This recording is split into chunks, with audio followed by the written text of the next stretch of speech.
time. We have a book that I'm not going to read to you, but these are the accomplishments of what we've produced.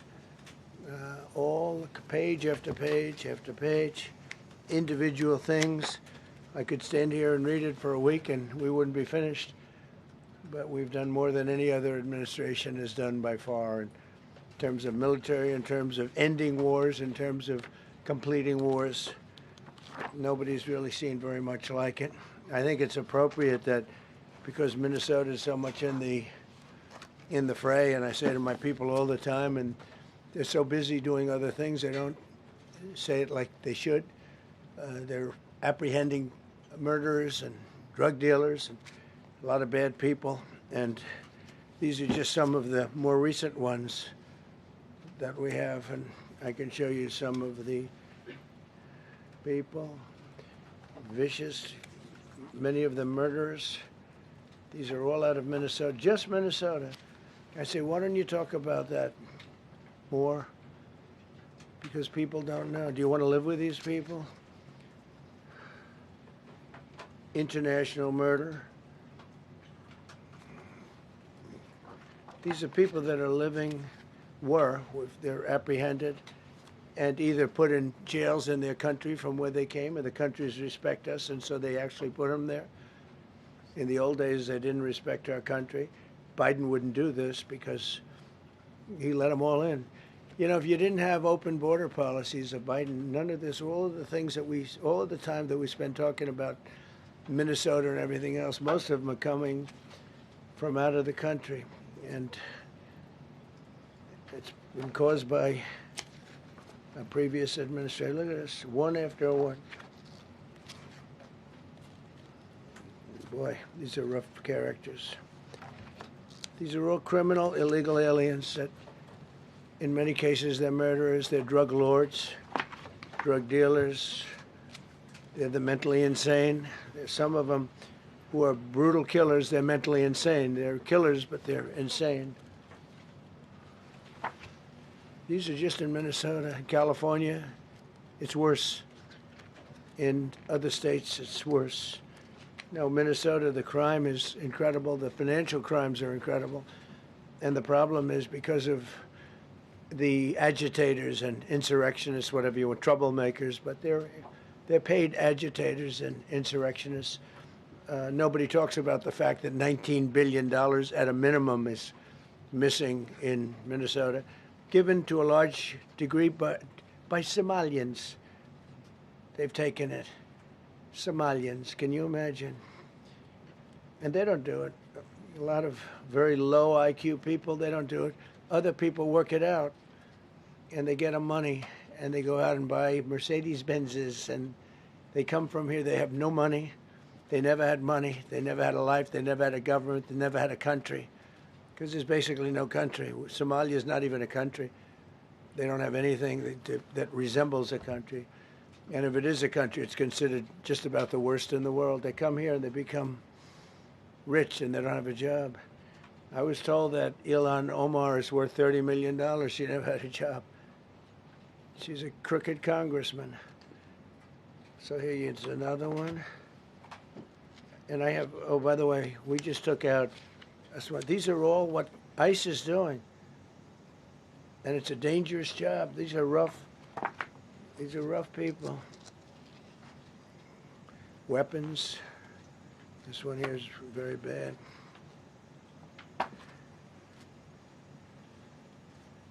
I'm going through this because I think we have plenty of time. I'm going to beautiful place in Switzerland where we'll be, I'm sure I'm very happily awaited for. In Switzerland, they don't know about this. They don't have this problem. They have other problems, but they don't have this problem. Look, killed somebody. Look, and these are rough people. These are not, this was all allowed into our country through open borders. The dumbest policies, you know, men and women's sports is dumb. But to me, having an open border for the world to come in, drug dealers and prisoners. Venezuela, as an example, opened their prisons into the United States. That's why one of the reasons I felt so strongly against Venezuela now, I'm loving Venezuela. They've been working with us so well. It's been so nice. And an unbelievably nice woman also did a very incredible thing, as you know, a few days ago. We're talking to her, and maybe we can get her involved in some way. I'd love to be able to do that. Maria, maybe we can do that. But we're dealing with the people and the president and all of the people in Venezuela, and we've been doing great. The oil companies are getting ready to make massive investments there. They have more oil than even Saudi Arabia. There you go. These are rough. This is all Minnesota, every one of them. This is one state out of many. And these people are, let's see, yeah, these are all, so far, people that came from outside of the country. They were allowed in by Sleepy Joe Biden, Crooked Joe Biden, whichever you like. You can call him whatever you like. They're both right. He's sleepy and he's crooked. He was the worst president we've ever had. And we've had some bad ones, too. I can tell you, all you have to do is look at trade. You're not getting bored with this, right? I hope you don't. But these are people that you have to see. Strong-arm rape, aggravated assault with a weapon, and many other crimes.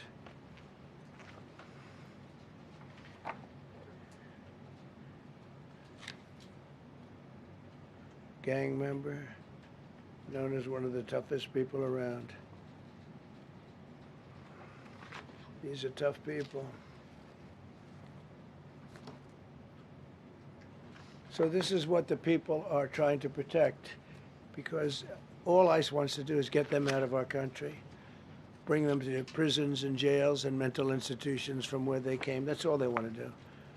They're patriots, and they have to be abused by guys like Don Lemon, who's a loser, lightweight. I saw him the way he walked in that church. It was terrible. I have such respect for that pastor. He was so calm. He was so nice. He was just accosted. What they did in that church was horrible yesterday. Look at it here. 24 convictions. 24 times convicted.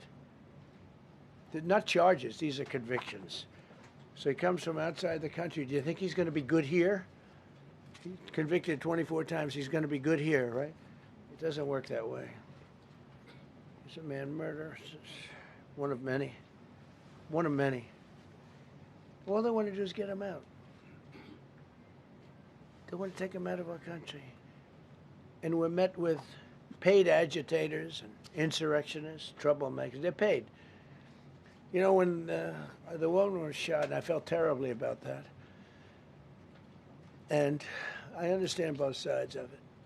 But when she was shot, there was another woman that was screaming shame, shame, shame, shame, right? You saw it. So loud. She was like a professional opera singer. She was so loud and so professional. She wasn't a woman that was hurt, like, oh, my heart's injured. She was a professional. She's shame, shame. She's screaming, shame, shame. I said, that's not a normal person. That's a professional. These are professional agitators and professional people that want to see our country do badly. But that's not happening because we have the hottest country anywhere in the world, despite this stuff. Look at this. All top of the line criminals. They're not going to be good. They're not going to be well behaved here. I could do thousands. We had over 3,000 in the last fairly short while. Just in Minnesota. What's the number, Carol? 10,000. 10,000 criminals arrested in Minnesota alone. 10,000 criminals. And these are serious criminals. Now, how can a place with 10,000 criminals, how can you have a state? And yet they're fighting us. I like that guy. He keeps nodding to me. You agree with me, I guess. I like him. I don't know who he is, but I like him. He keeps nodding. He says, you're right. He's obviously a little on the right side, maybe. Look. These are rough ones. So we just took this off a stack. We have many stacks like this, like I could go 30 times what I'm showing you now.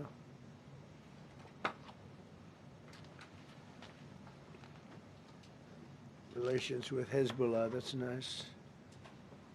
Why do we allow them in our country? I'm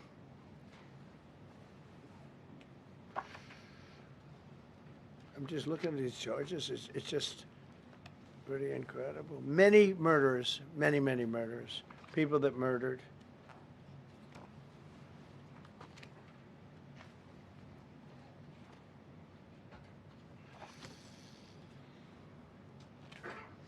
So what ICE does, and Border Patrol is incredible, too. I mean, Paul Perez and that group is incredible. Mostly Hispanic, by the way. They're like 60% Hispanic. You know, they talk about Hispanic. They're mostly Hispanic, right? And they're unbelievable people. And then they say, oh, we discriminate against. I love Hispanic. They are unbelievable. Entrepreneurial. They have everything. I did great. I did the highest. Nobody ever got numbers like I got from the standpoint of being a Republican.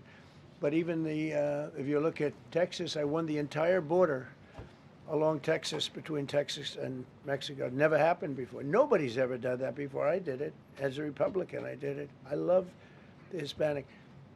And they accuse us of all sorts of things. 60% of the people we're talking about, they're the best people we have, and they're Hispanic. The Border Patrol is largely Hispanic. ICE is largely Hispanic. They're unbelievable people.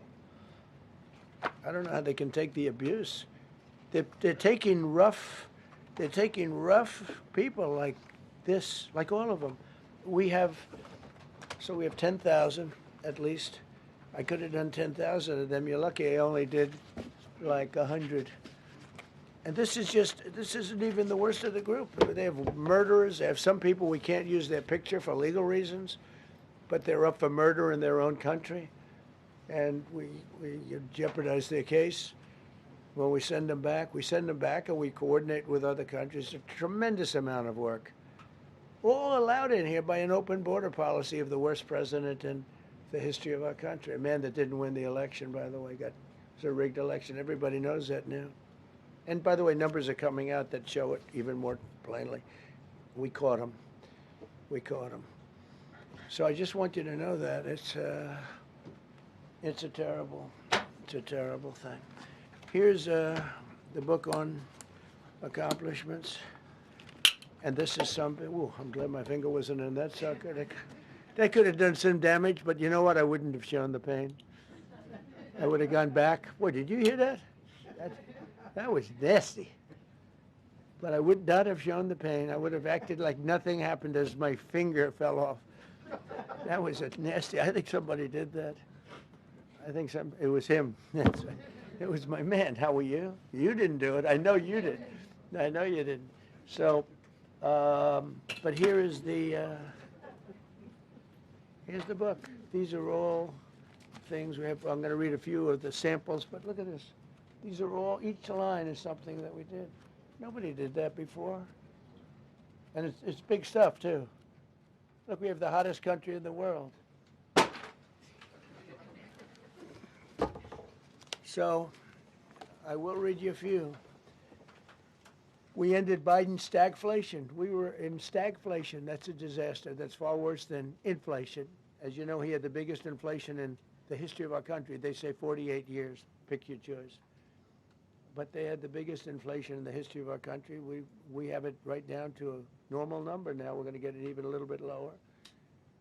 Created super high. What we've done with growth is incredible. We created super high economic growth, and America is booming. It's booming. There are thousands of businesses right now that are being built.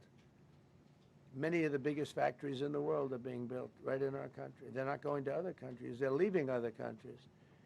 Fourth quarter GDP is on track to pass perhaps much more than 5% growth, and that's despite the fact that we had a Democrat shutdown. They shut down our country, and we had 5%. Nobody in this room has ever heard about 5%. I think it could be 20% if we do it right. If we don't, every time we have good numbers, they raise interest rates. You shouldn't do it. In the old days, if you had good numbers, they'd lower interest rates, or they wouldn't do anything. Here, they try and kill it. They always try and kill success. Over the last 20, 25 years, that's the way. In the old days, if you had good numbers, the market would go through the roof. Today, if you have good numbers, the market goes down. But by the way, we've had the best stock market in history, the best 401ks in history, and we inherited a mess. The numbers that we inherited were way up, and now we brought them, almost all of them, way down. We brought them way down. I mean, I'm not getting, maybe I have the bad public relations people, but we're not getting it across. We inherited high numbers, and we brought them way down. And look at gasoline. They have places in the country now, $1.99 a gallon. $1.99, $2.30, $2.50. I guess the average now they're saying is $2.31. I mean, he was at $4.50 and $5 for periods of time. And he went back to the Trump formula, but he didn't do it properly, and he really went back to parts of it because you would have had $8 gasoline if they didn't. But he didn't do it properly. He had people that didn't know what they were doing. Core inflation for the last 3 months is 1.6%. 1.6. Their core inflation was so high that nobody could even calculate it. Under Biden, real incomes declined $3,000. Think of that, $3,000. That's a year. In 12 months, Trump real incomes went up by $2,000 and $3,000 and even in some cases $5,000. It's a tremendous difference. Stock market has set 52 all-time record highs during the course of the 11 months, because this was done on 11 months. Now we are actually officially 12 months as of today. 52 all-time record highs. That means 401ks did great.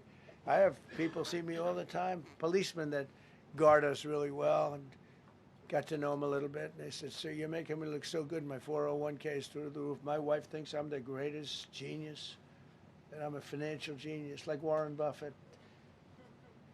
He told me that. He said, I think they have better returns than Warren Buffett right now. But he said, all my life my wife has been criticizing me for not being smart financially. Now all of a sudden she loves me more. But we added $9 trillion in value to retirement accounts, saving many people. I mean, they were going out of business. Think of it. We added $9 trillion of value to retirement accounts, savings accounts, and 401ks. That's during the course of 12 months. And I think it's probably 11 months because I don't think they have it for the 12. They have it for the 11. Added $9 trillion of value. Lifted more than 1.2 million Americans off food stamps in 1 year. They would have had another 1.2 million. We would have had, welfare would have gone up. And instead of investing $18 trillion in our country, now it's probably more than that, but $18 trillion and having thousands of plants being built all over the country, you would have had thousands of plants closing all over the country. And you would have had disinvestment, and you would have had welfare going way up. You know, if you look at SNAP, take a look at SNAP, what happened with that? It was at $7 billion, and it came out to over $51 billion. Nobody has ever seen anything like it. The past administration, they had no clue. Or they were really bad, but they basically had no clue. But they did have a concept. I mean, they're still trying to sell the idea of men playing in women's sports. You saw that in the Supreme Court. I mean, some of those justices were fighting for them, too. They were fighting for them. But you saw that just the other day in the Supreme Court. Men playing in women's sport doesn't work.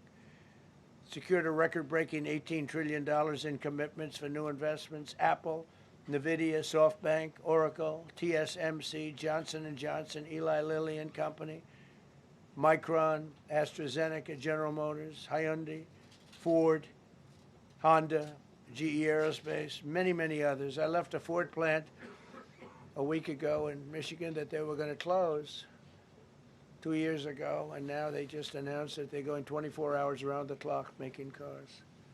Terrorists did it. I don't know what the Supreme Court's going to do. I think to me it reads so plainly. Couldn't be plainer. You're allowed to do a license. Tariff is probably less severe than what a license could be. But think of it. You're allowed to do a license, and then they have a clause at the end, something to the effect, or what is necessary, something to that effect. And what is necessary with tariffs. I don't know where there's a case even there, but we've taken in hundreds of billions of dollars, and if we lose that case, it's possible we're going to have to do the best we can in paying it back. I don't know how that's going to be done very easily without hurting a lot of people. But we're waiting for that case anxiously, and we have tremendous national security because of tariffs and tremendous income. You know, we have, and by the way, no inflation. So everyone said, oh, tariffs will cause inflation. We have no inflation. We have very little inflation. Biden had inflation, and he didn't do tariffs. We had a huge problem. We have a 62% reduction in our trade deficit. So if you had a 1% reduction, a normal president would have a 1%, 2% reduction. Everybody would be high-fiving. Had a 62% reduction. Next year we won't have a trade deficit. We secured most favored nations agreements to slash drug prices by as much. To me, I think this might be the biggest thing of all. We get zero talk about it. The New York Times had a story way in the back of the paper, a little story about it. I think it's the biggest thing there is when you talk about health care. Drug prices will go down more than ever before for any country because we were priced at such a level that we were subsidizing the entire world, big place in the world.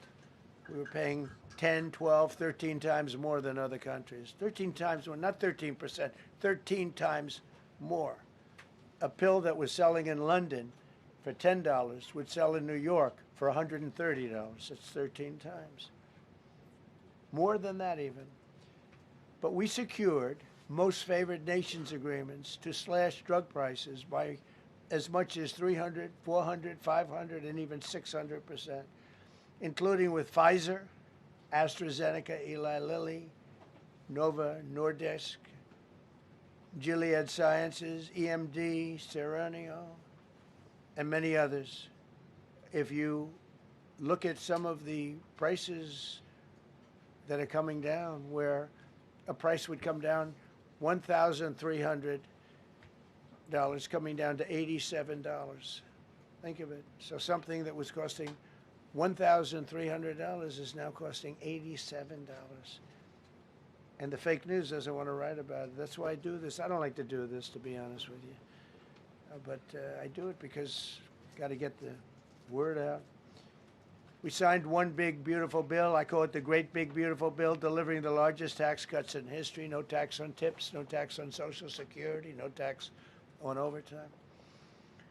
We made interest on car loans tax deductible for U.S.-built automobiles only. So if you buy an automobile built in the United States, we're not doing it for Germany and Canada and different places.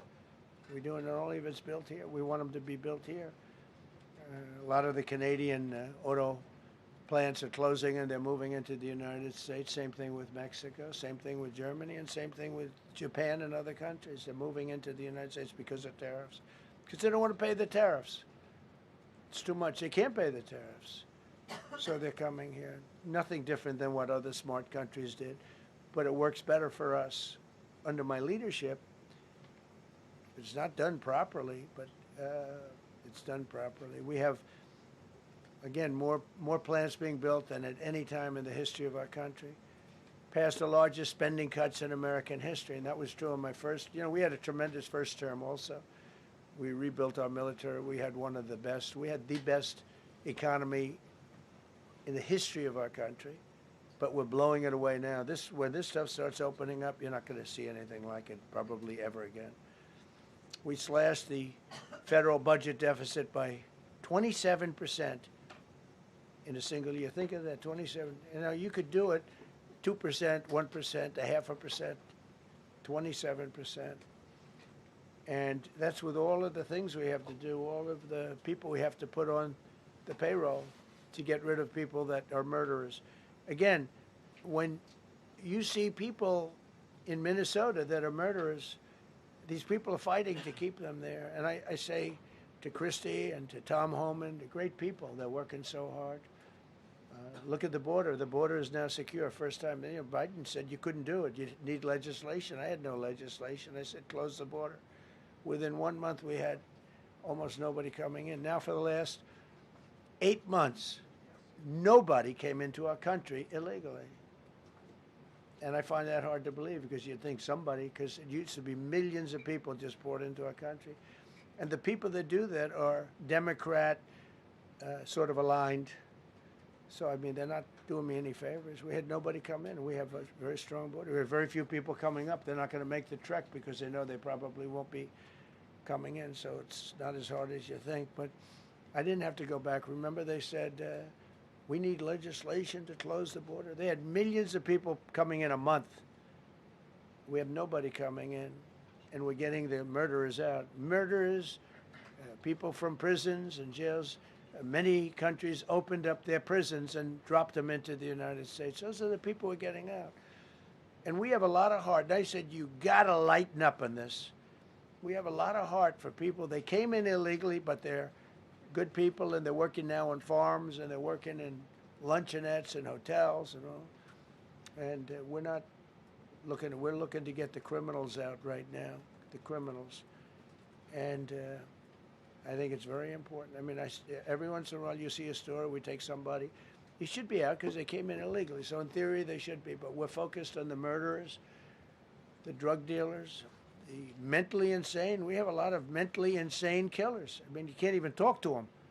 It'd be nice if you could have a little reason, but you can't even reason. These are seriously ill people. You have a couple of countries where they were loaded up. Their mental institutions and insane asylums were loaded to the gills. They couldn't get. They're empty now. But they're filling up because we're bringing them all back. We know where they came from. And every country accepts them. You know, under Biden, they wouldn't take. They had so little respect that they'd bring them there, and they wouldn't take them. They said, get the hell out of here. They would be bringing a plane in to land in a country, and they'd put 5 planes on the runway so you couldn't land the plane. So they'd come back with the people that they were bringing back. They don't do that with me. They do that with me. They have problems. They don't do it. They accept them back. They're not happy about it, but they accept them back. Cut a record number of regulations. I promised to eliminate 10 old regulations for every one new regulation. Instead, we cut 129 old regulations for each one added. Think of that. I wanted to do 10. In my first 4 years, I did. When we put on a new regulation, you had to cut 8. This year I said you have to cut 10. Instead, we cut 129. So every time, so far, can't remain like that, I don't imagine. I hope I can, because we have so much wasted regulation, stupid regulations. Regulations where they go by California, which is a disaster state, with a governor that truly is doing a bad job. He's killing that state. If he ever ran the country, this country would be Venezuela. Very quickly. Using tariffs slashed the U.S. trade deficit by an incredible 77%. The trade deficit is down, and that doesn't include the last month where we had our best month. We slashed the trade deficit by an incredible 77% in 1 year with no inflation, something that everyone said could not be done. So we had essentially no inflation. In fact, the last month we had almost no inflation. But we slashed the trade deficit by 77%. If you slashed it by 1%, that was good. Again, we did that with tariffs and intelligence. We did that with November 5th, great election. We secured historic trade deals to reduce barriers on U.S. exports with countries covering 40% of all U.S. trade. Think of that. American exports are up by more than $150 billion this year. People said, oh, we're not exporting. All we do is buy. If you keep buying, you're not going to have a country for very long. So we increased exports by more than $150 billion. Investment in American factories is up 41%. That's a record.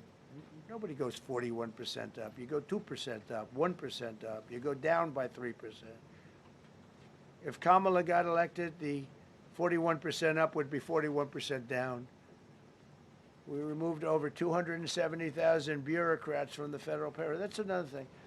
So we have, we announce our unemployment numbers, call it unemployment or employment. And they were very good, but we could make them great. But we've slashed tremendous numbers of people off the federal payroll. Because ultimately, if you're on the federal payroll, I mean, we have jobs where they had 10 people for every job. So we cut. Now, if you want to see some good numbers, I'll hire 1 million people. We cut millions of people off the federal payroll. I don't like doing that, but the good news, I don't feel badly because they're getting private sector jobs and they're getting sometimes twice as much money, 3 times as much money. They're getting factory jobs. They're getting much better jobs and much higher pay. But all I have to do is say, like, what the Democrats do all the time. They hire 1 million people, and then they hire another million. They load it up, and it says, oh, they only have a 3% unemployment rate. It's a fake rate. So with us, we're proud of the fact that we cut so many because, again, I don't want to cut people. But when you cut them and they go out and get a better job, I like to cut them. And sometimes they have to be forced to do that because, it's like they want to stay where they are. They don't know. And then all of a sudden they end up, we have many cases, Caroline, where people were devastated. They hated Trump. I got caught from my very boring federal job where they had, again, sometimes 10 people to do one job. And they were very upset. And now they ended up with a job where they get paid 3 times more money. They're ending up buying houses. It's like crazy. So they went from not liking me to liking me a lot because it's hard to get. We need people. We need people. It's one of the reasons. I mean, when you have good people in the farm or good people in hotels and everything else, we want to work with them as much as we can. Under Biden, 1 out of 4 jobs added was a government job. Think of that. So 25% of the jobs added. That's when you know that, that's 25% of jobs aren't real jobs. But again, I could do that. I could add 2 million jobs right now, would have an unemployed. I could say just hire some more people. I do the opposite. I say get rid of everybody that's unnecessary because that's the way you make America great again. When you have, all these jobs where people are sitting around doing nothing and they get a lot of money by the government, it's no good. But that's what the Democrats do. They show, we were at 4% unemployment. That's a good number. But they just add jobs, or they wouldn't cut. They would never cut jobs. Under Trump, 100% of all new jobs created have been in the private sector. Think of that. Not 1% has gone to federal. So under Biden, 1 out of 4 was a government job. Under Trump, 100% of the new jobs created, 100% came from the private sector. That's how you make your country wealthy and strong and good. We inherited the worst border in history and turned it into the strongest border in history. Illegal crossings have plummeted to the lowest level ever recorded, down 99.999%. That means down 100%.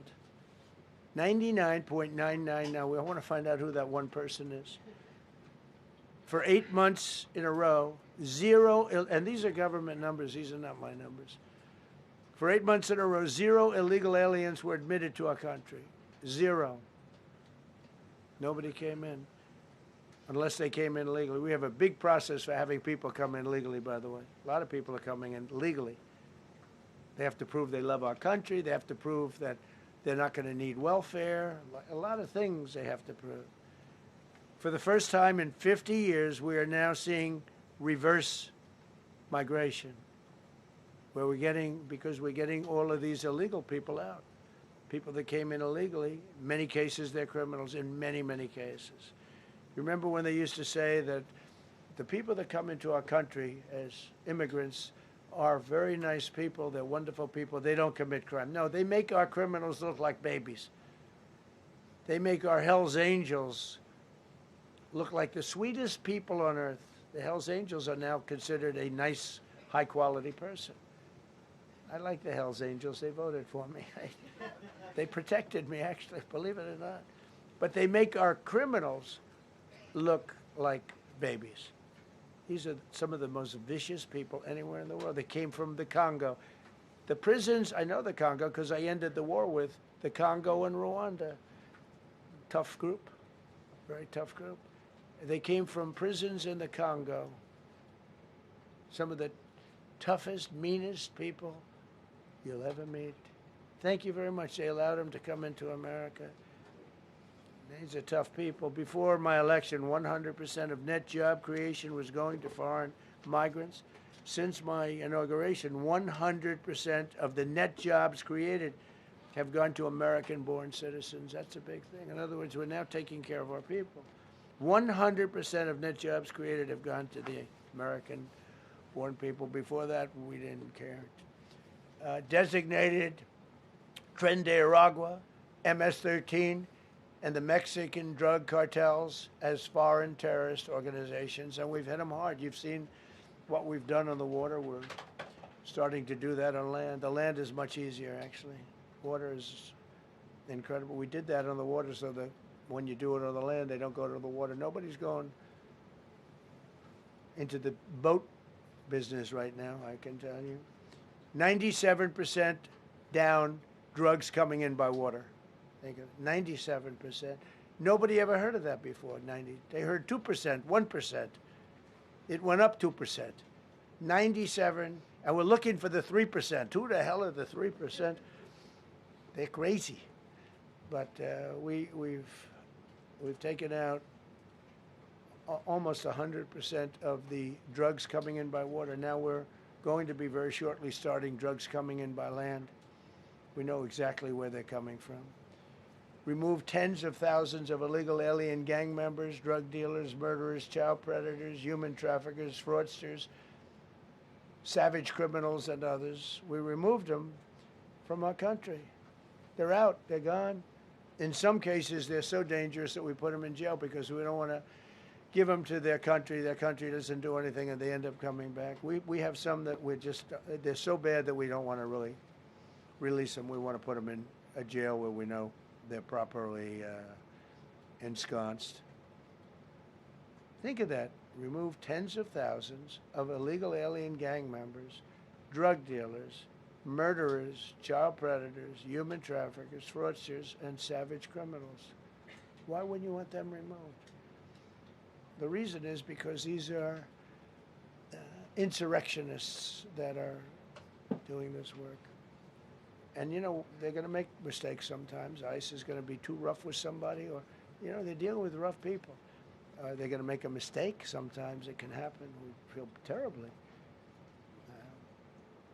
I felt horribly when I was told that the young woman who was had the tragedy. It's a tragedy. It's a horrible thing. Everybody would say it. ICE would say the same thing. But when I learned her parents and her father in particular I hope he still is, but I don't know, was a tremendous Trump fan. He was all for Trump, loved Trump. And, you know, it's terrible. I was told that by a lot of people. They said, oh, he loves you. He was I hope he still feels that way. I don't know. It's a hard situation. But her father was a tremendous, and parents were tremendous Trump fans. It's so sad. It just happens. It's terrible. Halted all refugee admissions to the United States, including from Somalia, which is a terrible, terrible place, another dangerous place. And we also stopped the pirates because they get the same treatment as the drug boats. So in Somalia, the Somalians, you know what they're good at? That's about the only thing they're good at is they're good at pirating ships at sea, big ships.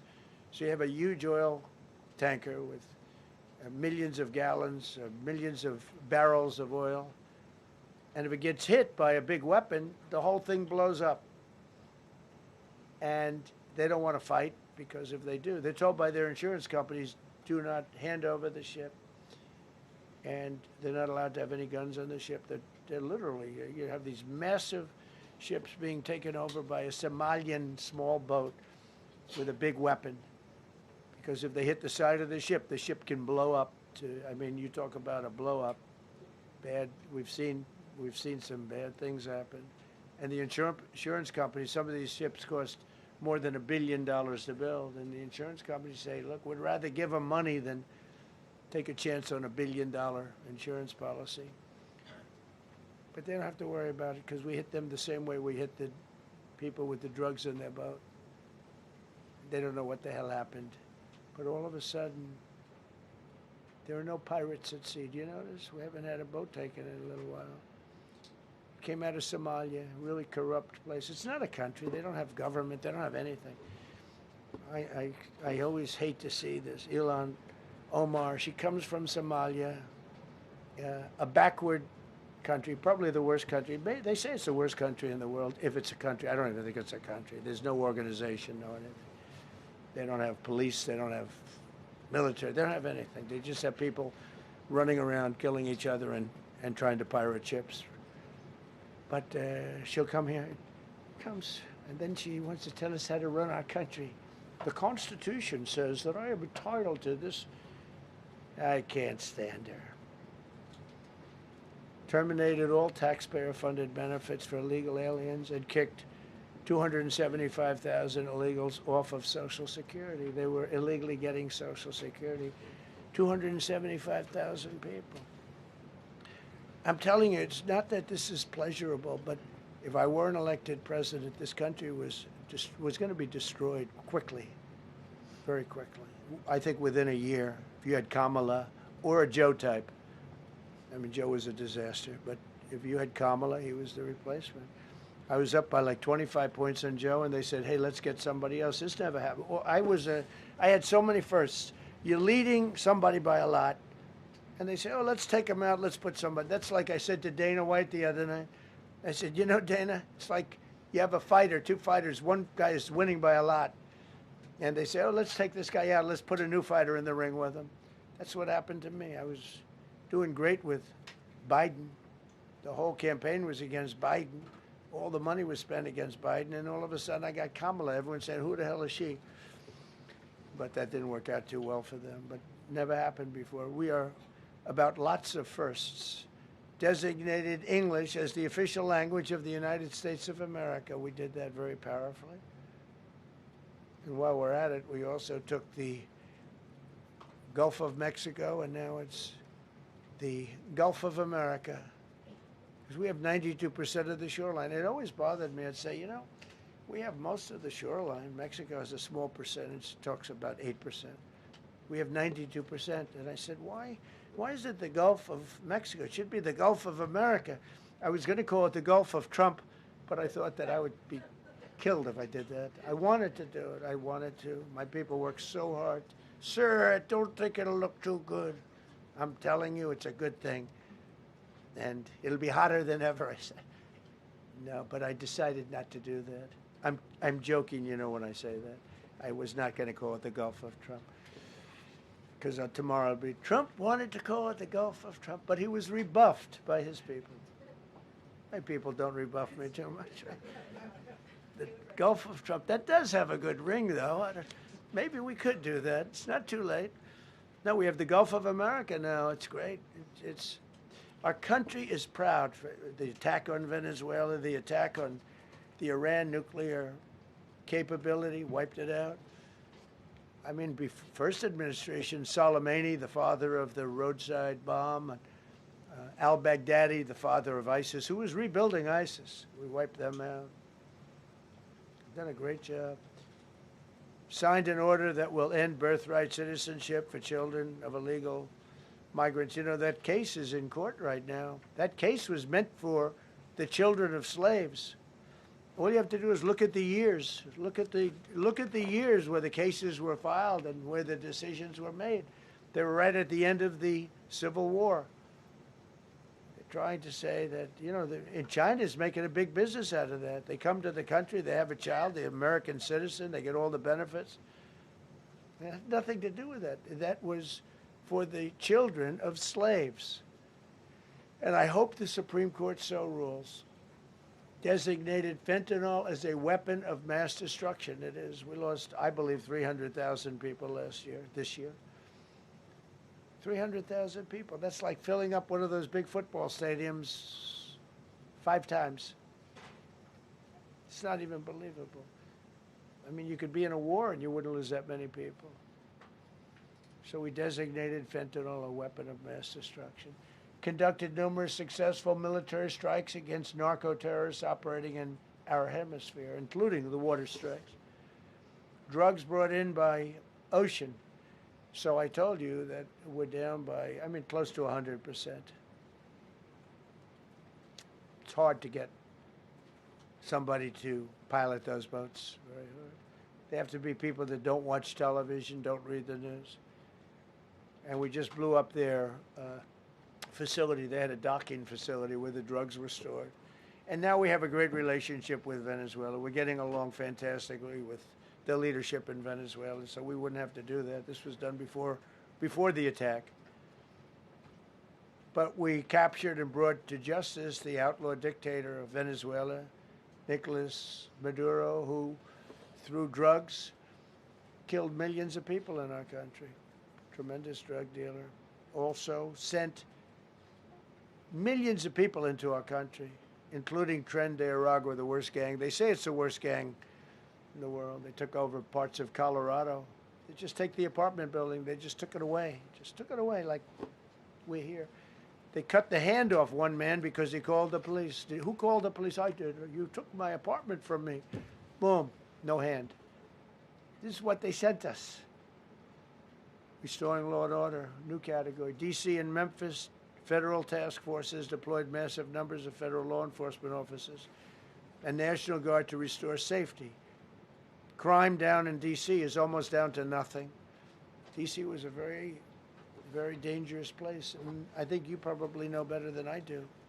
I have a lot of people in the media thanked me for that, but some of them found it hard to thank me. But, you know, D.C. is now, look how beautiful.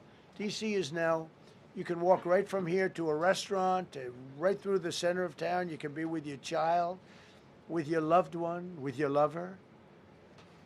Your lover's not going to be killed anymore, so you can act like a real lover. But you can walk right through the middle of the town, and D.C. is beautiful again, too, you know. You notice we took all the fences down, almost all, the rest are coming down. We got the graffiti all off. National Guard's been amazing. You know, we didn't tell them to do that. That's not their job description. But they were picking up garbage and everything. They were great. And I don't know, to me, a town, it looks better when you have military people. These are big, strong guys, are bad guys. Look at them and they say, we're not going to mess around. But what they don't know is that we took over 2,000 people out, permanently out of D.C. These were career criminals. But I feel much better seeing those people there. I went in a couple of times and had dinner in D.C. I walked right down the middle of the street. I felt very safe. A year ago, I couldn't have done that. I would have been crazy to have done that. Secret Service wouldn't let me do it. They weren't thrilled anyway, I will tell you. It wasn't like they were thrilled, but we did it, and it was great. But D.C. is a great thing. We have virtually no crime in D.C. anymore. And before we did this move, and we could do the same thing with Chicago. You know, we brought Chicago down 25%, even though we just had a minimal crew there. We brought Wisconsin down. We brought Minnesota down, way down, even though everything's a fight, you know, because they want to keep those people that are lying on the floor. They want to keep those people in Minnesota, but they really don't. I don't think the real people of Minnesota, it's a very corrupt place, and the elections are totally corrupt. I feel I won it all 3 times. Nobody's won that state since Richard Nixon. It's a rigged state. And the Somalians vote as one group, even if they're not citizens, and they vote as one group, and, you know, you get 600,000 votes against you. They all ought to get the hell out of here. They're bad for our country. Nationwide achieved the largest reduction in violent crime on record. So this just came out. Nationwide, over the last 11 months, achieved the largest reduction in violent crime on record, including the largest one-year drop in murders ever recorded. Almost 2,000 lives were saved. That's despite the fact that we took in criminals under the leadership of the Democrats and Joe Biden. More motor vehicle theft is down by 100,000 vehicles nationwide. That's another. Nationwide, the motor vehicle theft was out of control, and now it's very much in control. It was down by more than 100,000 vehicles to a record low. Began the process of eliminating cashless bail policies across the nation. You got to get rid of your sanctuary cities, and I hope our people know that we're not going to pay sanctuary cities. We're not going to pay them anymore. They are sanctuary for criminals. They hold criminals. We're not going to pay. They can sue us, and maybe they'll win. But we're not giving money to sanctuary cities anymore as of the beginning of the month. We began the process of eliminating the cashless bail. Well, cashless bail is where it all started. It's a disaster. And then other places. I don't know if it started in New York. I remember it starting in New York.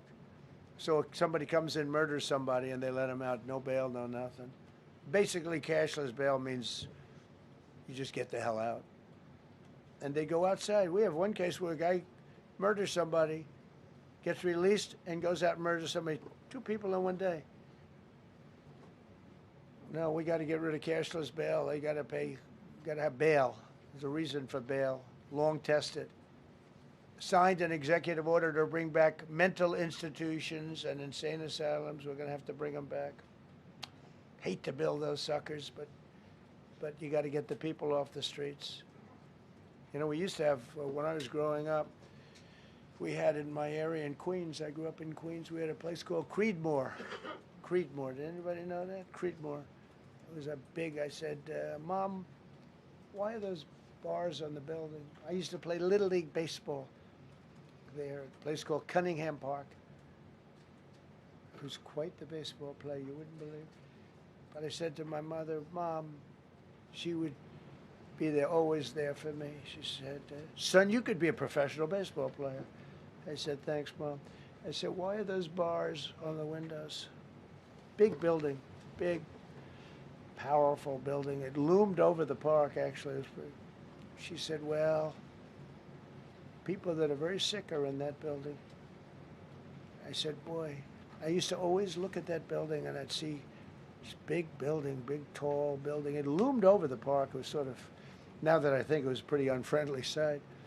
But I'll never forget, I don't know if it's still there, because they got rid of most of them, you know. The Democrats in New York, they took them down, and the people live on the streets now. That's why you have a lot of the people in California and other places, they live in the streets. They took the mental institutions down. They're expensive.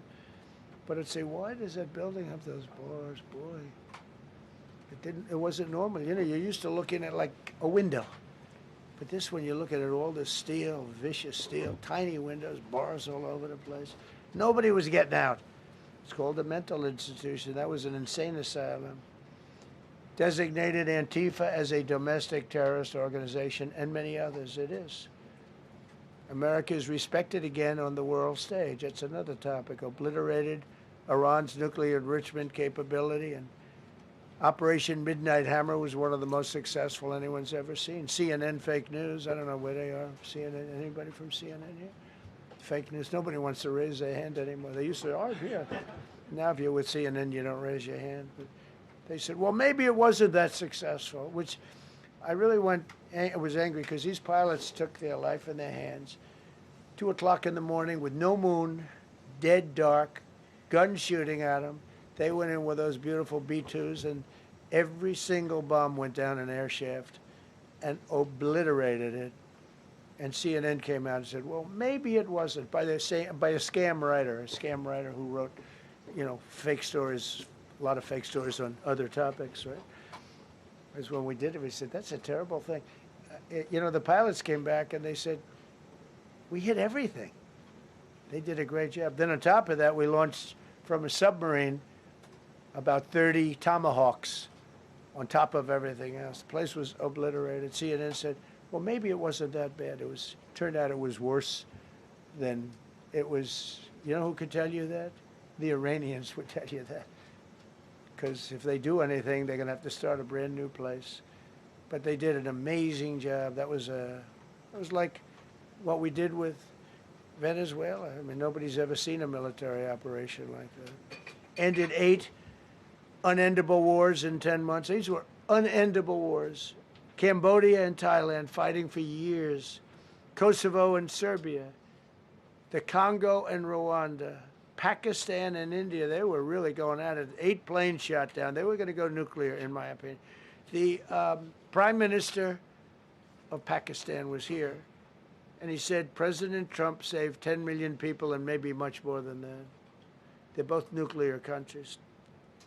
Israel and Iran. Egypt and Ethiopia were going to fight over a dam, and I got them to stop. I still got to work it out because they put a dam up in Ethiopia that stops the flow from a little river called the Nile. I always think of the Nile being in Egypt, you know, beautiful Nile with the pyramids, but they put a dam up. You know who paid for the dam? The United States of America. It's the biggest dam, I think, in the world. They put a dam up. I said, how did you let that happen? Why would we have done that? We financed it. This country would. I don't know. Maybe it was a Republican president, but I don't think it was. I think it was a Democrat. But what a terrible thing. So Egypt basically is, you know, they don't have enough water in the Nile. And they use that for a lot of things, including entertainment and travel and tourism and everything. I mean, I don't know. They got a big dam. I got to work that one out now, too. Armenia and Azerbaijan. President Putin told me, I cannot believe you settled that war. I've been trying to settle that war for 10 years. Armenia and Azerbaijan. They were fighting it for many, many years. And I ended up getting the heads of both countries in my office. The beautiful Oval Office, much more beautiful now than it ever was. And one sat on one side, one sat on the other. He said, you know, I've been the head of Azerbaijan for 22 years, and for 22 years I've been killing his people. And the other gentleman, and both very good guys, said, I've been here for 7 years, and for 7 years I've been killing his people. And they started over there, and within an hour they were next to each other, and by the time we ended, they were hugging each other, and it's been a great peace, you know? Should have gotten the Nobel Prize for each war, but I don't say that. I saved millions and millions of people. And don't let anyone tell you that Norway doesn't control the shots, okay? It's in Norway. Norway controls the shots. They'll say, we have nothing to do with it. It's a joke. They've lost such prestige. That's why I have such respect for Maria doing what she did. She said, I don't deserve the Nobel Prize. He does. When she got it, they said, wow, that's amazing. I thought President Trump would get it. President Trump deserves it. He ended up 8 wars. How nice, right? Good woman. Got all 20 living hostages returned to their families, and the remains, they all came out. We got the 20 living hostages. We got the 28 hostages. They have 1 left that we think we know where it is. Amazing. Looked like we weren't going to get anywhere near that. Now they've gotten almost. And more importantly, we got many more, hundreds. We got them all. If we didn't do it, you wouldn't have had, most of those people would have been dead. I don't know if that's covered properly, but you know, the 20 is great. They were the last ones. I always said the last 20 are going to be hard, but we got them. We got the last 20, and we got close to 28 of the bodies of the dead. And to those parents, that was just as important as getting their son back alive. They were almost even more intent on they knew their son was dead. They wanted to get the body. I got him back. We just created the Board of Peace, which I think is going to be amazing. I wish the United Nations could do more. I wish we didn't need a Board of Peace, but the United Nations, and you know, with all the wars I settled, the United Nations never helped me on one war. I mean, I guess I'm not blaming them. I didn't call them to help, but I got, you know, the presidents and prime ministers together. We knocked heads. We got along, and they liked me. I liked them. Every single one of them nominated me for a Nobel Prize. Every one of the wars, among many other people, nominated me for a Nobel Prize. But Putin told me, I cannot believe you got this war settled. I've worked on it for 10 years because it's his territory.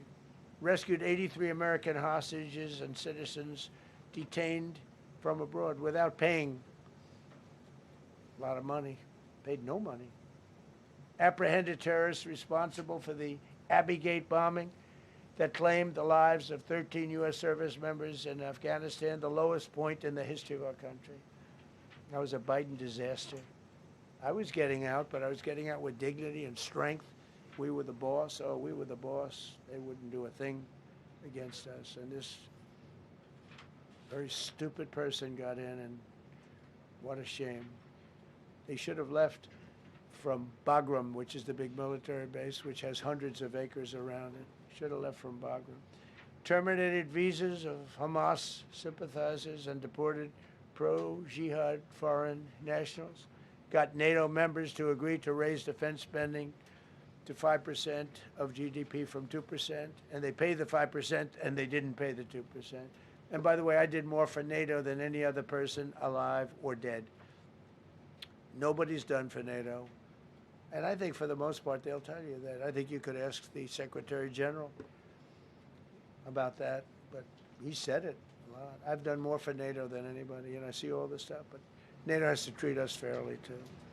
The big fear I have with NATO is we spend tremendous amounts of money with NATO, and I know we'll come to their rescue, but I just really do question whether or not they'll come to ours.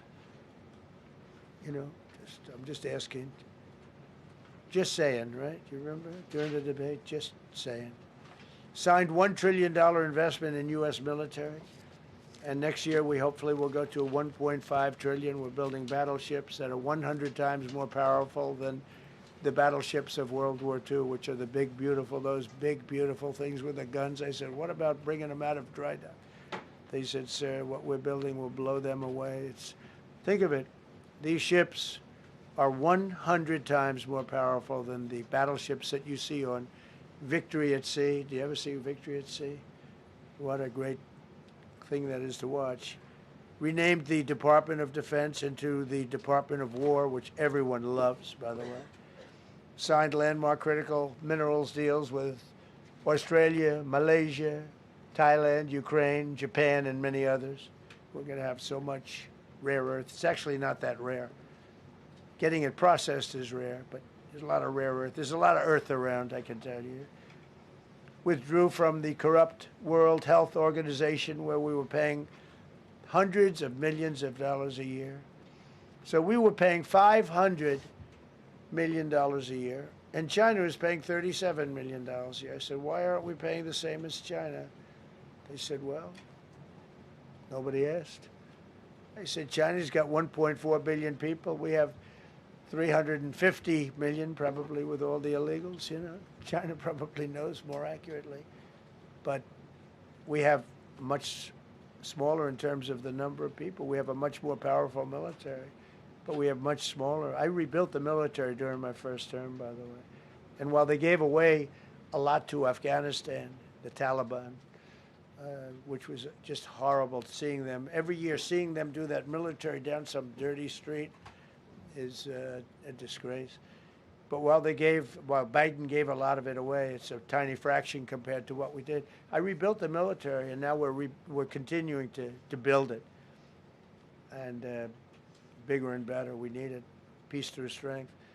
But we withdrew from the corrupt World Health Organization. So I remember we were paying $500 million. They were paying 37 or 39 million. And I said, how come? So I withdrew, and they called, we'll give you the same deal that they had. I said, well, it should be less than that, because if they're at 37 and you have 3 times, 4 times the number of people, even maybe 5 times, I don't know. So it should be less, but I didn't want to chisel around. And I thought about it. So I could have taken 500 million to 37, and everybody knew it. I chose not to do it because it was actually very popular when I got out, because they were terrible. And so I chose not to take that deal. First thing Biden did is go back into it. You know what he paid? More than 500 million. So I actually called them. I said, you know, you can buy it for less. You can make a deal at 37. There's no reason to pay 500. They didn't care. They paid more than 500. Did you know that? They paid more than 500 million. I made a deal at 37. I could have had 37. They were public about it. We'll give you the same deal that China has for 37. And they paid $500 million. That's the way you ruin a country. And it's the same attitude that, you have on everything else with these people. They were terrible. The anti-American UN Human Rights Council we ended, the UN Relief and Works Agency we ended, and the fake Paris Climate Accord, which was a ripoff of America, where we had to pay $1 trillion and they were paying nothing. China didn't kick in until 2035. We kicked in immediately. We were supposed to pay $1 trillion. Russia went to a standard of 1991, which was a dirtier standard. But we had to pay top dollar. So I terminated that. Another wreck. We ended the woke lunacy and restored common sense, abolished all discriminatory diversity, equity, and inclusion DEI policies throughout the federal government and the private sector. They're gone, everybody. They're gone. Terrible. Terminated the Green New Scam and ended the insane electric vehicle mandate. I love electric vehicles. That caused me a little problem with a man named Elon. But he understands, and he's a good guy. We get along. But I said, Elon, we can't have all electric cars. We just can't do it. I like the electric cars. I like his car. But in particular, I like his car. But we can't do that because some people don't want an electric car by 2030. And to build the power stations all over the country would have cost $4 trillion. $4 trillion. That's more than any country has. If you got China, the United States, and everyone, you couldn't do it. And it would have taken years. And yet they were supposed to be switching over electric vehicle mandate. Some people don't like electric cars. Some people want hybrids. Some people want regular gasoline-powered cars. We have more gasoline than anybody. And now with Venezuela, we have 62% of the market when you include Venezuela. So I ended the Green New Scam and I ended the insane electric vehicle mandate. Now you can buy a gasoline-powered car, a hybrid, and you can buy a electric vehicle. I mean, if you want electric, you can buy it. Make a good deal on them right now because they made a lot of them. Permanently stopped Joe Biden's ridiculous CAFE standards. That's having to do with the environment. So ridiculous. Canceled the EPA's absurd, totally absurd, tailpipe emission standard, which made you spend hundreds of thousands. It made for hundreds of thousands of cars.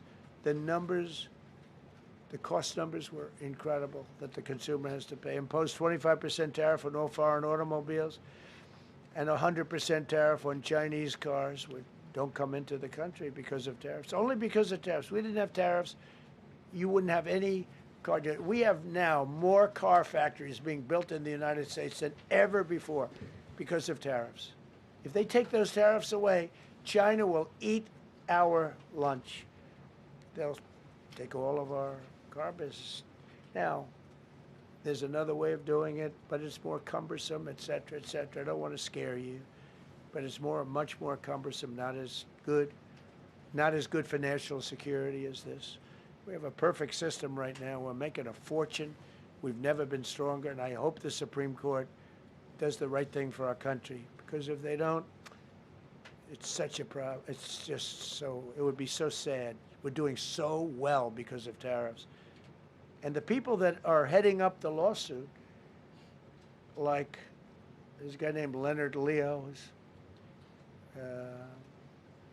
bad guy, and people that are very China-oriented and foreign car-oriented and foreign business-oriented, but in particular China, they're suing to get rid of tariffs because they don't want tariffs, like Coke. Coke has businesses outside of the United States. If you have them outside, you don't want tariffs. But because of tariffs, they treat us well. Without tariffs, they would treat us very badly. As you saw for many years, they respect us more now than they ever have respected us, by a lot. And revoked the California emissions waiver to stop San Francisco communists from regulating the automobile industry and destroying automobiles and the industry in the nation. I was with Bill Ford of Ford Motors. I was with all the people at General Motors the other day, and they are making more money and building more cars than they are doing so good. All because of tariffs and what I've done. And they're building their plants all in the United States. Reopened Anwar for drilling. That's a big deal. Launched a massive Alaskan pipeline project to export natural gas to Asia. We made a deal with South Korea and with Japan that gives us money, the likes of which nobody's ever seen before. Signed executive orders to end Biden's war on coal and put, I say, clean, beautiful coal. I never say the word coal. It has to be preceded by the words clean, beautiful coal. And put miners back to work. The miners love Trump. I think I got 100% of their vote. We banned transgenders from the military. We don't want transgender in the military. Ordered reinstatement of patriots expelled from our military with full back pay. So we had some people that were terminated, and they're coming back into our military. Fired the woke boards of visitors at our military service academies. The boards of visitors were run by radical left, maybe communists, maybe not, but they were still heavily radical left, and they were bad for us. Signed an executive order to remove anti-American propaganda from federal museums and national parks. Required the federal employees to return to work in person or be fired. We don't want them sitting in their home or in their bed working. We want them in an office that we're paying for in Washington, D.C., or wherever it may be. And we've largely taken care of that mess. That was crazy. I guarantee you they're out on the ball fields. I guarantee you they're out playing golf. And you can't run a country or a company that way. I think it's happening even so with countries and companies. But we had so many of our federal workers, they wouldn't come into work. Signed an order banning all government censorship and restoring free speech. Made it the official policy of the United States government that there are only two genders. This was not a tough one. Two genders. Can anybody guess what they are? Male and female. I think the Democrats know that too, but they refuse to admit it. Ban the use of puberty blockers, hormone injections, and other chemical and surgical mutilation of children. Can you imagine saying this 15 years ago? That we banned the use of puberty blockers, hormone injections, and other chemical and surgical mutilation of our children. You know, when I say it, do I have to say that? I actually asked my people today, yes, sir, because people, that's where the country went. Banned men from playing in women's sports. Big Supreme Court case on that. I mean, I can't believe it. Some of the justices were fighting hard for men to be able to play in women's sports, a couple of them. I can't imagine it, but I think anybody that rules that way should lose a lot of credibility. But we banned men from playing in women's sports. All you have to do is look at the records, look at weightlifting records, look at swimming records, look at track and field. It's not fair. It's very demeaning to women. Banned transgender ideology and critical race theory from our schools. Secured unprecedented settlements with Brown University, Columbia University, and many other colleges, including the University of Pennsylvania, where I went, the great old Wharton School of Finance. To restore fairness and merit, we're working with Harvard right now. They've been very anti-Semitic. Terrible what they've done. And we'll see what happens. I hear we have a deal, but who the hell knows with them? They have a lawyer that wants to show how hot he is. Ended taxpayer-funded student loan forgiveness for radical left and anti-American activists. Can you believe it? Began the process of abolishing the Federal Department of Education and returning education back to the states. And Linda McMahon is doing a fantastic job. Ended Joe Biden's weaponization of our government and removed his hand-picked radical left Marxist prosecutors from the Department of Justice, like deranged Jack Smith. He's a sick son of a bitch. They gave me the worst of the worst. And here I am. How did that happen? How did that happen? He's a sick guy, and Letitia James is sick, and Alvin Bragg is sick. They're sick people. And others. Fani, you can't call Fanny. She doesn't like it. She wants to be called Fani. Fani Willis. I won. Can you imagine putting somebody through that? And then if I suggest that somebody may be guilty of a Terrible crime. Oh, he's weaponizing government. Trump is weaponizing government. It's terrible. Can you imagine? They say to me about weaponize. I don't weaponize anything. But what they did to me, nobody ever went through what I went through. And here I am in a place called the White House. It's a beautiful place. Who would have thought, right? Signed legislation to cut all taxpayer funding to woke and biased NPR and PBS. And they're sort of gone now, I guess. I heard they closed up. They were terrible. They were so unfair. They were so terrible. Officially reinstated Columbus Day. I like the name Columbus Day. The Italian people are very happy about it. Remember, when you go to the voting booths, I reinstated Columbus Day. That was an easy one. Christopher Columbus. Cut Social Security wait times by 50%, serve 65% more Social Security recipients by phone, and are on track to doubling the service and performance compared to the Biden administration. We're 2.5 to 3 times better and faster. Slash VA claims backlog to the lowest number ever recorded. Created Trump accounts starting with $1,000 for every newborn baby. This is something that's become so popular. And I give Mr. and Mrs. Michael Dell Computer, who put in $6.25 billion, started with nothing. And he actually invested all that money to give to kids so that when they grow up, they have an account that might be worth a lot of money. It'll be riding with the markets. And, you know, they can, at 20 years old, 21 years old, they could have $100,000. They could have a lot of money. That's going to be amazing. But I give a lot of credit to Mr. and Mrs. Michael Dell. Signed AI executive order to ensure the United States dominates the future of artificial intelligence. So we're leading China. We're leading the whole world. We're producing more electricity than we ever have because I'm allowing every one of those plants to build their own electric facility. We're giving them very, very fast approvals, unlike Los Angeles with the fire. So the federal government, I want to give a lot of credit to Lee Zeldin. The hardest approval for the 20,000 houses or more that burned down in Los Angeles because they didn't have the water.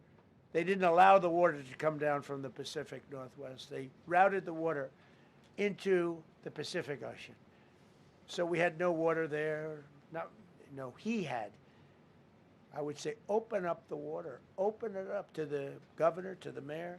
They didn't want to do it. They wanted to protect a tiny little fish that's, you know, I said, how can you have a fish when you don't have any water? It was just an excuse, I guess. But it's amazing. We took 20,000 houses, and Lee Zeldin, the toughest permit is from the federal government. Within 2 weeks, every single permit was given to the people to build their houses. Then you have the incompetent mayor of Los Angeles. He's neutral, who decided to go to Africa during the fire. So you have this incompetent mayor, and I had it out with her the night when I got right after the fire. I went there. She said, we're working on it so that we can have everybody starting to build within 2 or 3 years. Remember that? I said, you mean 2 or 3 days?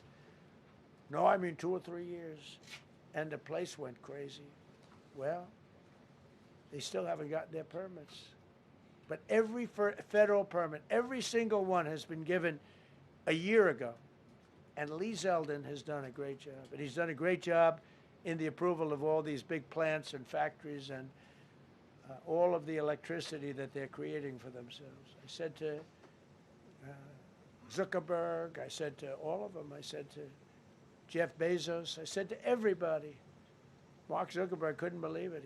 He said, you know, where are we going to get all the electricity? Because you need double the electricity that the country currently makes just to fire up those big plants. I said, well, nobody can do that. So what we're going to do is let you make your own electricity. Nobody believed it. And I said, we're going to get you fast permits. So we get them within 2 weeks. And they're coming up with some of the most incredible electric plants you've ever seen. So each one of those massive buildings, AI or otherwise, is building their own electricity. They're building their own plant. And it's incredible. Many of them are under construction already. They're going to have, we're leading AI and we're leading China by a lot.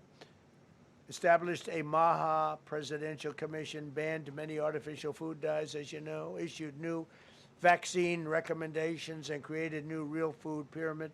And Bobby and Dr. Oz have been incredible. Provided $12 billion in aid for American farmers. Just gave them $12 billion in aid because they got screwed by other nations.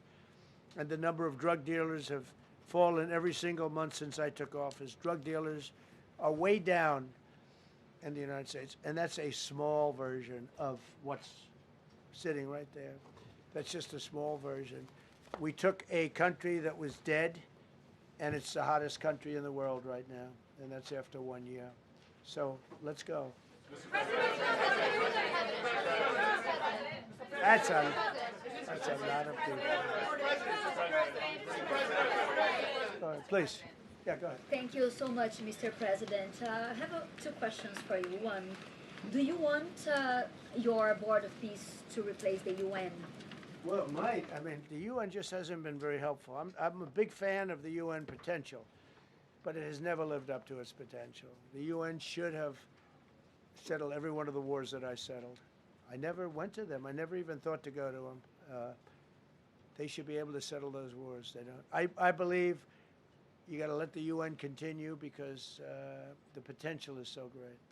And I wonder, Mr. President, you invited Lula from Brazil to be part of the Board of Peace. I did. What role do you I did. expect him to play, especially A big role. I like with him. Venezuela? Yeah, And I like another one, because the Are you from Brazil? Yes. The EU and Mercosur just signed a trade agreement this weekend, which is going to be the biggest trade zone, free zone in the world. Right. At the moment, you are talking a lot about tariffs. What is your reaction to that? So, two questions, Lula. Well, look, I just think this. I think we have trade like we've never had before. We're doing better in trade than we ever have before. We're not being ripped off by every country in the world like we were before. We're doing numbers that nobody's ever thought possible. We're the richest we ever were. It's because of tariffs and the proper use of tariffs. And we're also the most secure.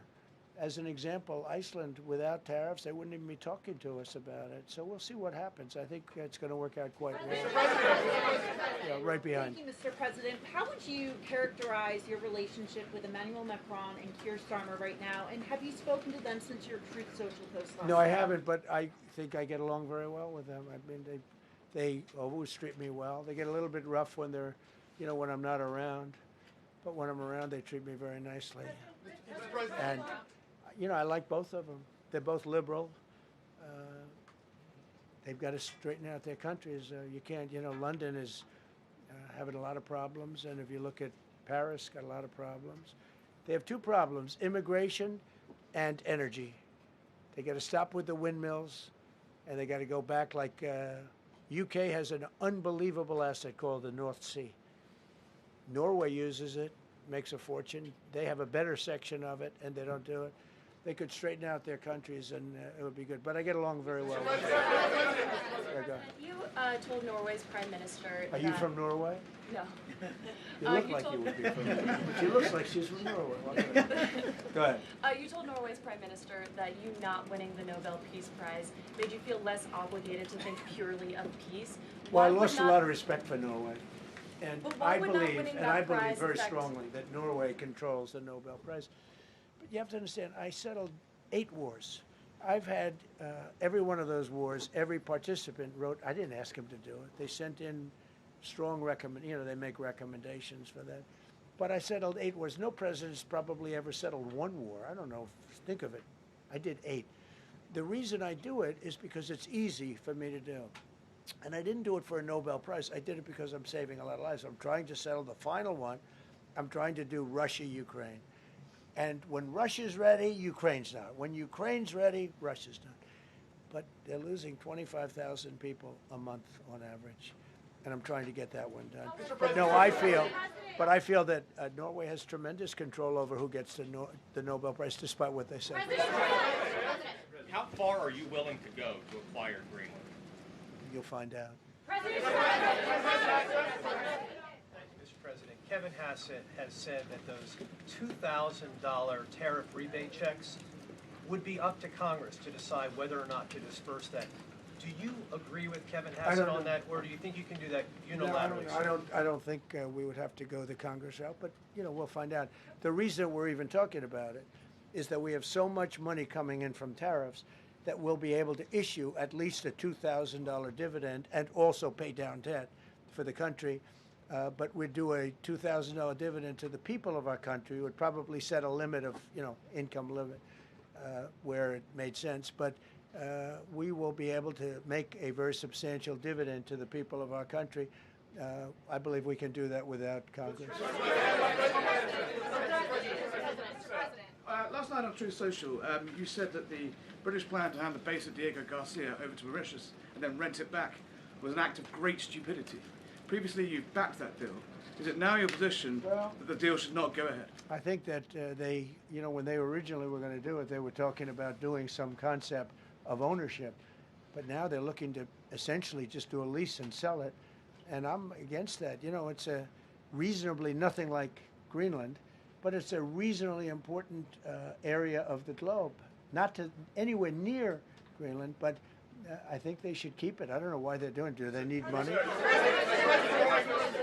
Mr. President, with your support to the Syrian government, most probably you avoided another civil war and a bloodshed in Syria, especially after the fall of the regime.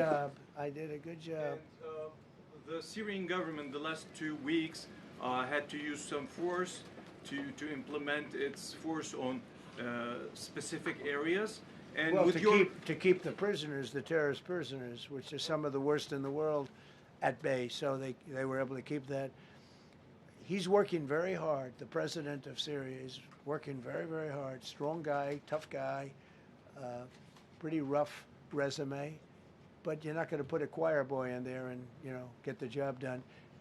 I spoke with him yesterday because we were talking about the prisons and what was going on. We have some of the worst terrorists in the world in those prisons, and he's watching them. Syria, sir. Mr. Go ahead. President, Gavin Newsom is going to be at Davos if he's not already there. You're probably going to run into him. I presume that this is for him to raise his platform for 2028, but what do you anticipate his foreign policy platform is going to be? I don't know. I mean, I don't know that he's going to be the nominee. I know this. I had a very good relationship with Gavin Newsom when we were, in office together. I was president. He was the governor of California. We had he would talk about it often, and somewhere we just went astray. I just hate the way California is being run. We actually have people leaving. It's never happened before, but I hate the way it's being run. He and I had a very good relationship, really close to the word exceptional, but now we seem not to. Thank you, President Trump. President Trump, you spoke earlier. Mr. President, you've been hearing from allies. Thank you. No, above you. Thank you so much, President Trump. Kara Castanova from Lindell TV, and you spoke earlier about the 2020 election. Now that Maduro is in U.S. custody and he was criminally charged, has any more information emerged that you could share with us regarding Venezuelan election software and Venezuelan ties to tampering with the 2020 election? And would you consider speaking to Maduro personally in prison in New York to get some answers on Venezuela's involvement with the 2020 election? No, I don't think I would be doing that. I think my lawyers would be very unhappy if I did that. Yeah, they've learned some things. Please. What happens to the tariff threat to Greenland if the Supreme Court comes out and rules against you on the tariffs? And Well, I'll have to use something else. I mean, are look, you willing to use force? take a look at the word license. Take a look at other things. I mean, we have other alternatives. But what we're doing now is the best, the strongest, the fastest, the easiest, the least complicated. Sir, if you move ahead with the Greenland-related tariffs on Europe, you secured almost $1 trillion of commitments from them to invest in the United States. Does that go kaput out the window if that happens? I doubt it. Look, they need that agreement very badly with us. They really do. They fought very hard to get it. So I doubt that, but we'll see what happens. We have a lot of meetings scheduled on Greenland. I'm leaving tonight, as you know, for Davos. And we have a lot of meetings scheduled on Greenland. And I think things are going to work out pretty well, actually. Thank you, Mr. President. Will you still go to Paris for the G7 emergency meeting as offered by President Macron? No, I wouldn't do that.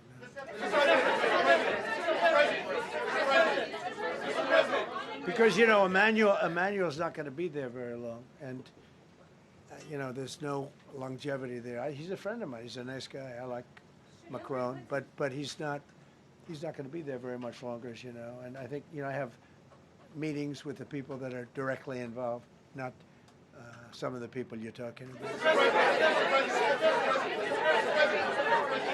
Thank you so much. Thank you so much, Mr. President. Happy You know, one I've year. never seen this room like this. Is this a celebration of the first year? Yes. Have you ever seen it? I've never seen this many. I hope we have a very good. I hope we have a very good structural floor. You know, this used to be a swimming pool. You're sitting over a swimming pool. I could see that happening.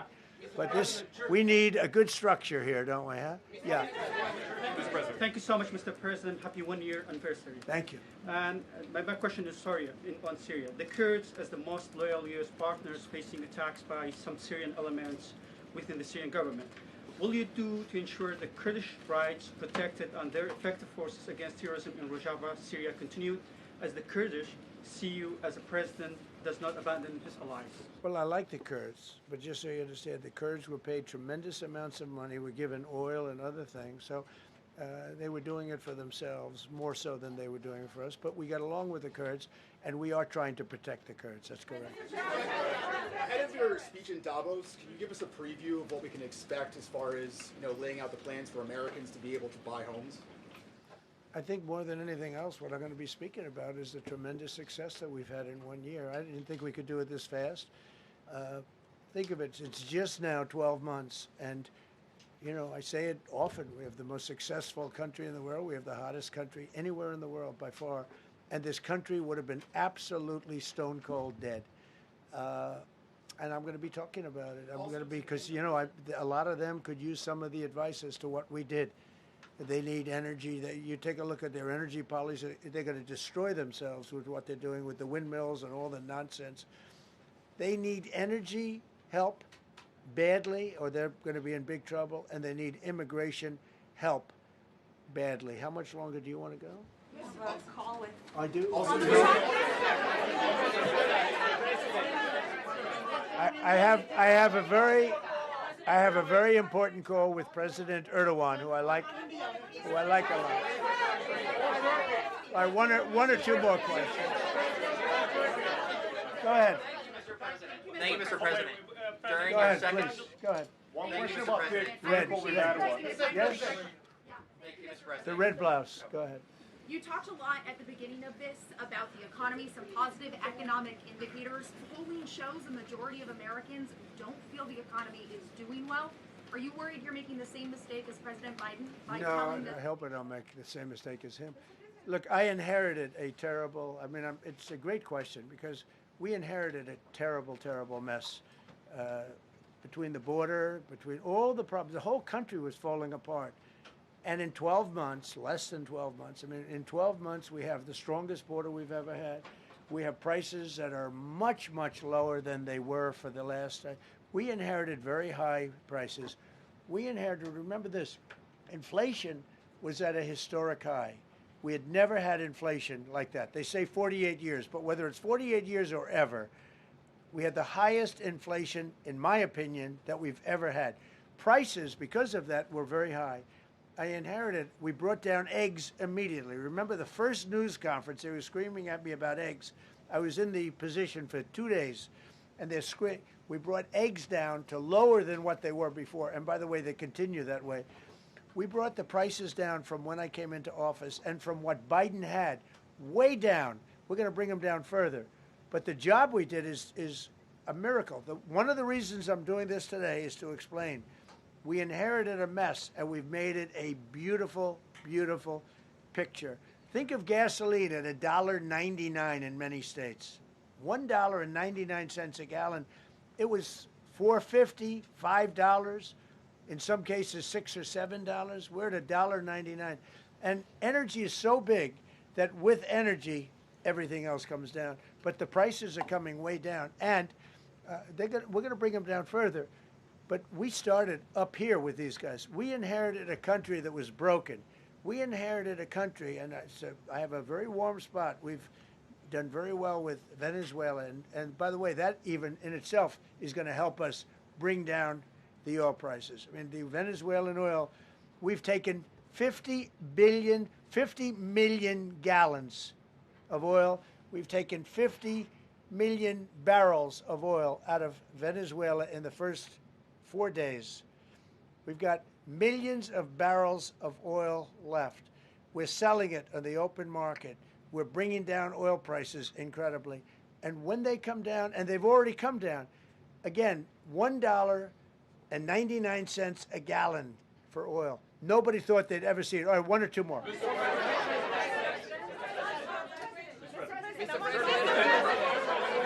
Go ahead, go. Yes. President, Yes. I want to ask you about Iran. Is the military option still on the table? And can you assure us that the killing in Iran has stopped? And when regard to the Peace Council, which members have to pay $1 billion? So with Iran, are you from Iran? No, I cover the White House. Where are you from? I'm Palestinian American.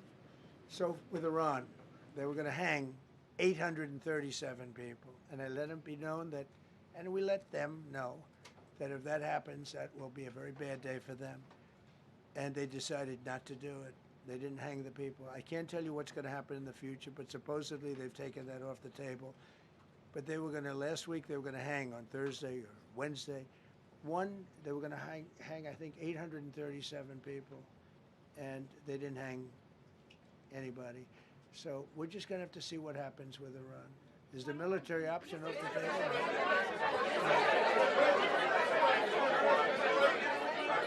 Go ahead.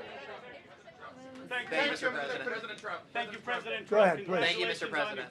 Go ahead, I'll take your question. Okay, thank you, Thank you, Go Mr. ahead, President. right here. Thank you, Mr. President. You promised during your second inaugural to always put America first. I'm curious, how would you winning the Nobel Peace Prize improve the lives of average, everyday Americans? Why is this prize so important? It wouldn't improve the lives of any.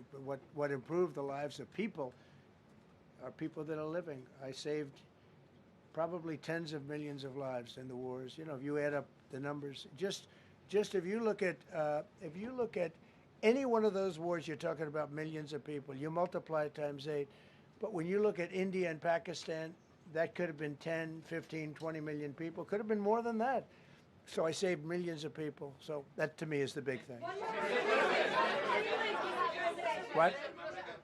You suggested a moment ago that perhaps the reason why a positive story about the economy isn't getting through is because of, bad communications people. But are average Americans wrong to still feel high prices? And how much longer does the White House hope that they? So I think a lot of people are listening to the fake news a little bit, and I'm not blaming anybody. I think I blame ourselves. I think we've done a much better job than we're able to promote. We're not promoting. We're doing a great job, and we're sort of letting the promotion take care of itself.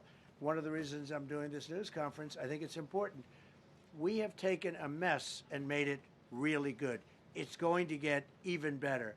But if you look at prices from a year or a year and a half ago, you look at the Biden prices, they were way up through the sky. And, they use the word affordability. They just say affordability, and they don't talk about it. They created the affordability problem, and we are solving it. We have solved a lot of it. Again, everybody agrees in this room, I think, gasoline prices have come per gallon way down. When that happens, everything else comes down, but they've come down way down. Many of the groceries have come way down. It's all happening, and it's happening strong. But if you go back a year and a half, 2 years, take a look at those prices and look at the prices now.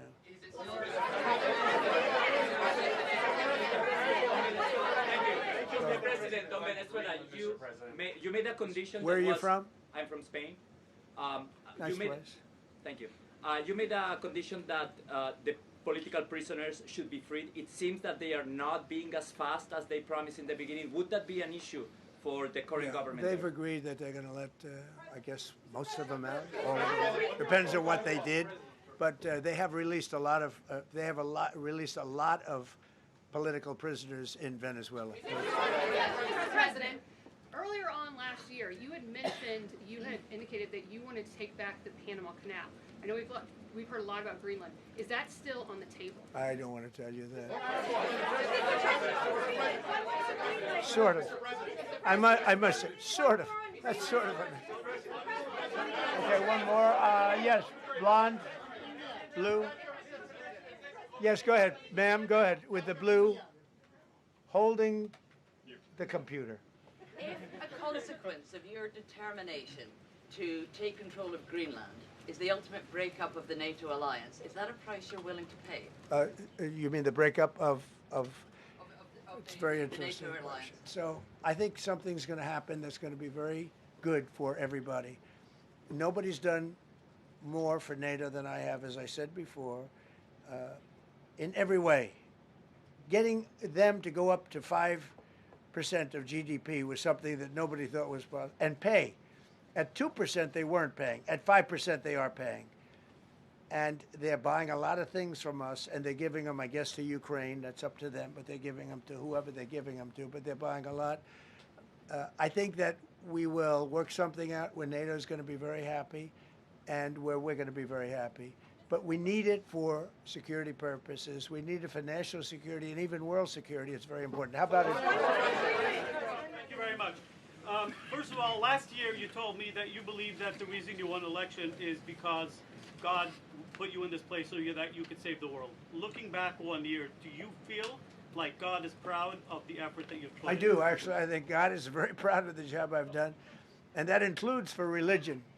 You know, we're protecting a lot of people that are being killed. Christians, and Jewish people, and lots of people are being protected by me that wouldn't be protected by another type of president.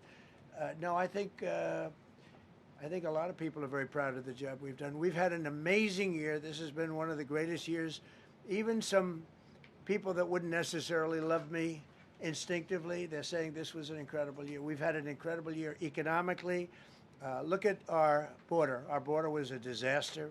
People poured. It was an invasion into our country of a lot of very bad people. Good people too, but a lot of very bad people from prisons and drug dealers and gangs and horrible people, murderers, thousands and thousands of murderers allowed into our country. And we now have the strongest border of any country. There's probably not a country, I guess North Korea has a pretty strong border, by the way, but there's not a country in the world that has a border like we do. And we took it from the worst border. We had the worst border in the world. Now we have one of the strongest borders in the world. One more question. You said you're confident something's going to get worked out in Greenland, but Greenlanders have made it clear they don't want to be part of the U.S. Well, what gives the U.S. the right to take away that spoken. self-determination? When I speak to them, I'm sure they'll be thrilled. Mr. President, are you committed to keeping the U.S. in NATO? I've had such a good relationship. I've made it so much better, so much stronger. It's so good now. NATO is so much stronger now. I don't agree with a lot of the things they've done, but that was done before I got there. I think NATO's been good. Sometimes it's overrated, sometimes it's not. But we have a strong NATO. When I came here, we had a weak NATO. We had a NATO at 2%, and they weren't paying. You had a nothing NATO. NATO's, whether you like it or not, it's only as good as we are. If NATO doesn't have us, NATO is not very strong.